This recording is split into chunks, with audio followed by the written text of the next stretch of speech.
எல்லாருக்கும் வணக்கம். இந்த நாளில் கூட வேதத்திலிருந்து ஒரு வசனத்தை வாசித்து தேவ ஆலோசனையை சிந்திப்போம்.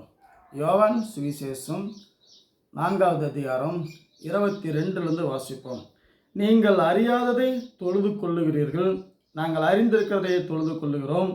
ஏனென்றால் ரட்சிப்பு யூதர்கள் வழியாய் வருகிறது. உண்மையாய் தொழுது கொள்ளுகிறவர் பிதாவை ஆவியோடு உண்மையோடு தொழுது கொள்ளும் காலம் வரும், அது இப்பொழுதே வந்திருக்கிறது. தம்மை தொழுது கொள்ளவர்கள் இப்படிப்பட்டலாம் இருக்க வேண்டும் என்று பிதா விரும்புகிறார். தேவன் ஆவியா இருக்கிறார், அவரை ஆவியோடும் உண்மையோடும் தொழுது கொள்ள கடவோம். ஆகவே வேதம் நமக்கு எப்படி கற்றுத்தந்ததோ, அப்போஸ்தலர் காலத்தில் ஏறக்குறைய இயேசு கிறிஸ்து மரித்து உயிர்த்து 325 வருஷம் வரைக்கும் இதுதான் வழிபாடு. முதலாவது சபை பெந்தகோஸ்தே நாளில் உருவான கர்த்தருடைய சபை. அதுக்கு பின்னாடி தான் மற்ற சபையெல்லாம் வந்து ரோமன் கேத்தலிக் ஏறக்குறைய 325 வருஷம்.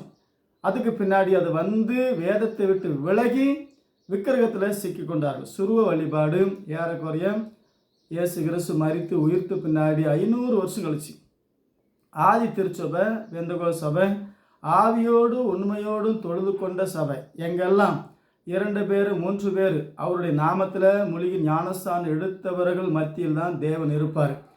இயேசு கிறிஸ்து நாமத்தை எப்படி தொழுது கொள்ளணும்? ஆவியோடும் உண்மையோடும். வேதம் சொல்லுகிறபடி உருவத்தோடும் விக்கிரகத்தோடும் தொழுது கொள்ளக்கூடாது.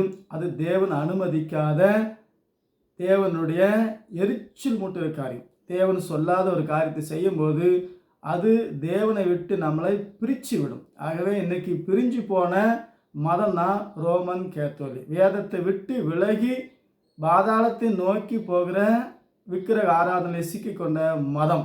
ஆகவே அதை விட்டு விலகி மூழ்கி ஞானஸ்தானம் எடுத்து தேவனை ஆவியோடு உண்மையோடும் தொழுது கொள்ள வேண்டும்.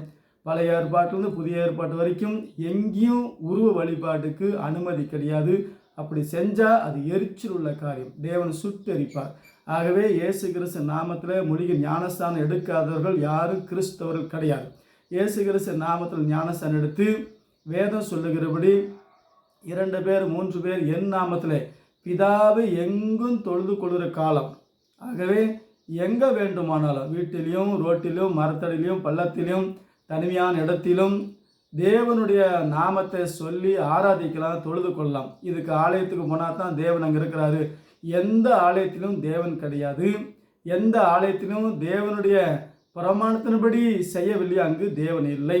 ஆகவே கூட்டத்தை கண்டு ஆட்டத்தை கண்டு மதத்தை நம்பி மார்க்கத்தை நம்பி கல்லறை நம்பி சில்லறை நம்பி சீர்கெட்டு போய் நித்திய வாழ்க்கை இழந்து போகாதபடி தொழுகை அப்பொழுது நீங்கும் நம்முடைய அழுகை.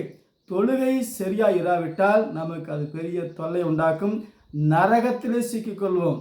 சிலை நீ போட்டது மாலை, அதுதான் சாத்தானுடைய வலை. அதனால் ஒரு அக்கினி மலை, வெந்து போகவும் தலை. சிலையை கும்பிட்டால் வெந்து போகவும் தலை, காரணம் சிலை. ஆகவே விக்கிரகத்தை விட்டு விலகி தேவன் சொன்ன பிரகாரம் ஆவியோடு உண்மையோடும் தேவனை தொழுது கொண்டு நித்திய ராஜ்யத்தை சுதந்திரிப்போம். கர்த்தருடைய ஆலோசனை கேட்டு அதன்படி நடப்போம். கர்த்தர் உங்களை ஆசீர்வதிப்பார். மீண்டும் சந்திப்போம். ஆமென்.